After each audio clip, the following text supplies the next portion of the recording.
Anand case.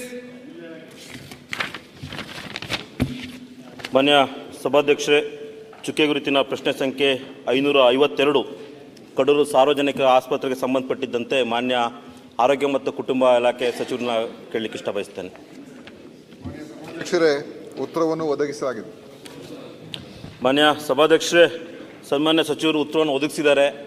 ಆದರೆ ಕಡೂರು ದೊಡ್ಡ ತಾಲೂಕು ಇರ್ತಕ್ಕಂಥ ಸಾರ್ವಜನಿಕ ಆಸ್ಪತ್ರೆ ಇಂದಿನಿಂದನೂ ಕೂಡ 100 ಬೆಡ್ಡಿನ ಆಸ್ಪತ್ರೆ, ಅದನ್ನು ಮೇಲ್ದರ್ಜೆಗೆ ಏರಿಸಬೇಕು ಅಂತ ಕೇಳ್ಕೊಂಡಿದ್ದೆ.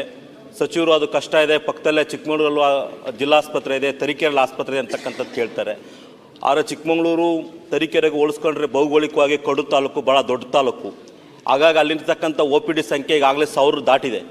ಹಾಗಾಗಿ ಅದನ್ನು ಆದಷ್ಟು ಬೇಗ ನಮಗೆ ಮೇಲ್ದರ್ಜೆಗೆ ಏರಿಸ್ಕೊಡ್ಬೇಕು. ಒಂದಾದರೆ ಅಧ್ಯಕ್ಷರೇ, ಮೊನ್ನೆ ವಿಶೇಷವಾಗಿ ಆರೋಗ್ಯ ಸಚಿವರ ಗಮನ ಸೆಳೆಯಕ್ಕೆ ಇಷ್ಟ ಬಯಸ್ತೀನಿ. ಏನು ಡಾಕ್ಟರ್ಸ್ನ ಕೌನ್ಸಿಲಿಂಗ್ ಅಂತ ತೊಗೊಂಬಂದರು, ಅದರಿಂದ ನಮ್ಮ ತಾಲೂಕು ಆಸ್ಪತ್ರೆಗೆ ಭಾಳಷ್ಟು ಅನ್ಯಾಯ ಆಗಿದೆ.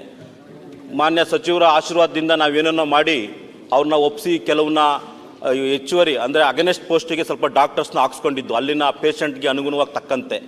ಆದರೆ ಈಗ ಮೊನ್ನೆ ಮಾಡಿದಂಥ ಹೊಸ ನಿಯಮದಿಂದ ನಮ್ಮಲ್ಲಿ 5 ಜನ ಡಾಕ್ಟ್ರುಗಳು ಖಾಲಿ ಆಗಿದ್ದಾರೆ. ದಿನಕ್ಕೆ 1100-150 OPD ಆಗ್ತಾ ಇದೆ, ನೋಡ್ತಕ್ಕಂಥರೇ ಇಲ್ಲ. ಹಾಗಾಗಿ ದಯವಿಟ್ಟು ನಾನು ಸಚಿವರಲ್ಲಿ ಕೇಳ್ಕೊಳ್ತಕ್ಕಂಥದ್ದಿಷ್ಟೇ, ಒಂದು ಅಪ್ಗ್ರೇಡ್ ಮಾಡ್ತಕ್ಕಂಥದ್ದು ಒಂದು ಕಡೆ ಆದರೆ, ಇನ್ನೊಂದು ಕಡೆ ಇವತ್ತು ಹಾಸ್ಪಿಟ್ಲ್ ಬಿಕ್ಕೋ ಅಂತ ಇದೆ. ಹಾಗಾಗಿ ದಯವಿಟ್ಟು ಅವ್ರು ಕೇಳ್ಕೊಳ್ಳೋದಿಷ್ಟೇ, ಆದಷ್ಟು ಬೇಗ ನಮಗೆ ಏನು ಡಾಕ್ಟರ್ಸ್ಗಳು ಹೋಗಿದ್ರು ಅದಕ್ಕೆ ಅನುಗುಣವಾಗಿ ಡಾಕ್ಟರ್ಸ್ನ ಹಾಕೊಡಿ ಅಂತಕ್ಕಂಥ ಕೋರಿಕೆಯನ್ನು ಒಂದು ಮಾಡ್ತೀನಿ. ಮಾನ್ಯ ಮಂತ್ರಿಗಳು ಈಗ ನಮ್ಮ ಕಡೂರು ಕ್ಷೇತ್ರದ ಆನಂದ್ ಅವರು ಇಲ್ಲಿ ಕೆಲವು ಪ್ರಮುಖ ವಿಚಾರಗಳನ್ನು ಇಟ್ಟಿದ್ದಾರೆ. ಏನು ಅವರಲ್ಲಿರುವಂಥ 2 ಆಸ್ಪತ್ರೆ, ಕಡೂರಿನ ತಾಲೂಕು ಆಸ್ಪತ್ರೆ, ಬೀರೂರಿನ ಸಾರ್ವಜನಿಕ ಆಸ್ಪತ್ರೆ, 2 ಆಸ್ಪತ್ರೆ ಬಗ್ಗೆನೂ ಕೇಳಿದ್ದಾರೆ. ನಾನು ಉತ್ತರವನ್ನು ಕೂಡ ಕೊಟ್ಟಿದ್ದೇನೆ. ಅದರಲ್ಲಿ ಈಗ ಅವ್ರು ಹೇಳ್ತಾ ಇರ್ತಕ್ಕಂಥದ್ದು, ಒಂದು ಏನು ನಾವು ಇತ್ತೀಚಿನ ಒಂದು ಕೌನ್ಸಿಲಿಂಗನ್ನು ಪ್ರಕ್ರಿಯೆಯನ್ನು ಮಾಡಿದ್ದೇವೆ.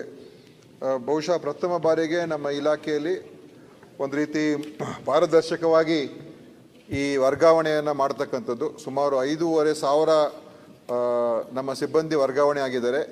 ಯಾರ ಒಂದು ಶಿಫಾರಸು ಇಲ್ಲದೆ ಅವರ ಒಂದು ಸ್ವ ಇಚ್ಛೆಯಿಂದ ಮತ್ತು ಮೆರಿಟ್ ಮೇಲೆ ಮತ್ತು ಸರ್ವಿಸ್ ಮೇಲೆ ನೋಡಿಕೊಂಡು ಅದು ವರ್ಗಾವಣೆ ಆಗಿರ್ತಕ್ಕಂಥದ್ದು. ಇದು ಭಾಳ ದೊಡ್ಡ ಒಂದು ಪ್ರಯತ್ನ ಆಗಿದೆ ಮಾನ್ಯ ಸಭಾಧ್ಯಕ್ಷರೇ. ಅದರಿಂದ ಸ್ವಲ್ಪ ಸಮಸ್ಯೆಗಳು ಆಗಿದೆ. ಯಾಕಂದರೆ ಕೆಲವು ಕಡೆ ಭಾಳ ವರ್ಷಗಳಿಂದ ಒಂದೇ ಕಡೆ ಇದ್ದಂಥ ಡಾಕ್ಟ್ರುಗಳು ಅವರು ಆ ಆಸ್ಪತ್ರೆ ಬಿಟ್ಟು ಹೋಗಿದ್ದಾರೆ, ಅಲ್ಲಿಗೆ ಬೇರೆಯವ್ರು ಬಂದಿಲ್ಲ. ಅದೊಂದು ಕಡೆ ಅದೊಂದು ಸಮಸ್ಯೆ ಆಗಿದೆ. ಇನ್ನೊಂದು ಏನಂತ ಹೇಳಿದ್ರೆ, ಕೆಲವರು ಮಿಸ್ಮ್ಯಾಚ್ ಆಗಿರ್ತಕ್ಕಂಥದ್ದು, ಆ ಪೋಸ್ಟ್ ಇರೋದಿಲ್ಲ ಆದರೆ ಅಲ್ಲಿ ಹೋಗಿರ್ತಾರೆ. ಸೊ ಅಂಥವರು ಕೂಡ ಶಿಫ್ಟ್ ಆಗಿದ್ದಾರೆ. ಸೊ ಕಡೂರಲ್ಲೂ ಕೂಡ ಆ ಥರ ಸ್ವಲ್ಪ ಸಮಸ್ಯೆಗಳಾಗಿದೆ. ನಾವು ಮತ್ತೊಮ್ಮೆ ಎಲ್ಲ ಪರಿಷ್ಕರಣೆ ಮಾಡ್ತಾ ಇದ್ದೀವಿ. ನಮ್ಮ ಉದ್ದೇಶ ಏನಂತ ಹೇಳಿದ್ರೆ, ಎಲ್ಲ ತಾಲೂಕು ಆಸ್ಪತ್ರೆಗಳು ಅದು ಭಾಳ ಒಂದು ಒಳ್ಳೆಯ ಒಂದು ವ್ಯವಸ್ಥೆ ಅಡಿಯಲ್ಲಿ ನಡೀಬೇಕು ಅಂತ. ಆ ಪರಿಷ್ಕರಣೆಯಲ್ಲಿ ಖಂಡಿತವಾಗಿಯೂ ನಮ್ಮ ತಾಲೂಕು ಆಸ್ಪತ್ರೆ ಏನಿದೆ ಅಲ್ಲಿಗೆ ಏನು ಅಗತ್ಯ ಇರುವಂಥ ಸಿಬ್ಬಂದಿ ಇದೆ ಅಂದರೆ ಡಾಕ್ಟರ್ಸು, ಖಂಡಿತವಾಗಿಯೂ ಅದನ್ನು ಒದಗಿಸಿಕೊಡ್ತೀವಿ ಈಗ. ಆಯ್ತಾ? ಎಲ್ಲೆಲ್ಲಿ ಈ ತರ ವೇಕೆನ್ಸಿ ಆಗಿದೆ ಸರ್, ಏನಾಗಿದೆ ಅಂತ ಹೇಳಿದ್ರೆ ಚರ್ಚೆ ಮಾಡಿ ಉತ್ತರ ಕೊಡ್ಲಿ. ಕೇಳಿ ನೀವು. ಆಮೇಲೆ ಉಳಿದಿರ್ತಕ್ಕಂಥದ್ದು ಬೀರೂರಿನ ಆಸ್ಪತ್ರೆಗೂ ಕೂಡ ಏನಿದೆ, ಅಲ್ಲೂ ಕೂಡ ಸ್ವಲ್ಪ ವೇಕೆನ್ಸಿ ಆಗಿದೆ.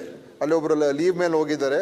ನಮ್ಮ ಉದ್ದೇಶ ಮಾನ್ಯ ಸಭಾಧ್ಯಕ್ಷರೇ, ಪ್ರತಿಯೊಂದು ತಾಲೂಕು ಆಸ್ಪತ್ರೆಯಲ್ಲಿ ಈಗ 1 ಗೈನಕಾಲಜಿಸ್ಟು, 1 ಪೀಡಿಯಾಟ್ರಿಷಿಯನ್, 1 ಅನೆಸ್ಥೆಸಿಸ್ಟ್ ಇರ್ತಾರೆ. ಅದರಲ್ಲೂ ವೇಕೆನ್ಸೀಸ್ ಇದೆ.